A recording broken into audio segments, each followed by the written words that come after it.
ఇక్కడ స్ప్రెడ్‌షీట్‌లో ఒక టేబుల్ ఉన్నది. ఒక స్లైసర్ ఉన్నది. ఈ స్లైసర్‌లో మనం ఏది సెలెక్ట్ చేసుకుంటే దానికి సంబంధించిన ఎక్స్‌పెండిచర్ ఒస్తది. ఆ రకంగా స్లైసర్‌ని తీసేయడం ఎట్లా కూడా మనం నేర్చుకున్నాం.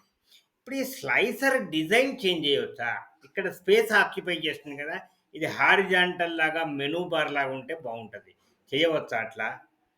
యెస్. మీరు దీన్ని సెలెక్ట్ చేసుకోండి. ఇక్కడ స్లైసర్ అనేది ఆల్రెడీ సెలెక్ట్ అయ్యి ఉన్నది కాబట్టి. కాకపోతే దాన్ని మీరు సెలెక్ట్ చేసుకోండి. స్లైసర్‌ని సెలెక్ట్ చేసుకోండి. ఇప్పుడు ఇక్కడ కాలమ్న్స్ అని ఉంది చూసారా? ఈ కాలమ్స్‌ని ఇంక్రీజ్ చేస్తూ పోండి. ఒక 2 రోలు అయ్యేటట్టు. చూసారా తగ్గిపోతున్నాయి రోస్. ఇప్పుడు రెండే రోస్ ఉంచాలి. ఓన్లీ 2 రోస్ ఉన్నాయి. ఓకే. ఇప్పుడు మరి మనకి ఏం కనబడుతలేదు కదా! ఐటెమ్స్ కనబడుతలేవు కదా! దీని హారిజాంటల్ విడ్త్‌ను మనం పెంచాలి.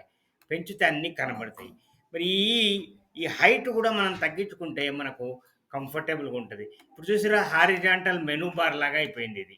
దీని డిజైన్ మనం ఏమైనా చేంజ్ చేయొచ్చా? దీని డిజైన్ గూడా మనం ఇక్కడ తీసుకుంటే ఇక్కడ అన్ని వేరియస్ ఆప్షన్స్ ఉన్నాయి.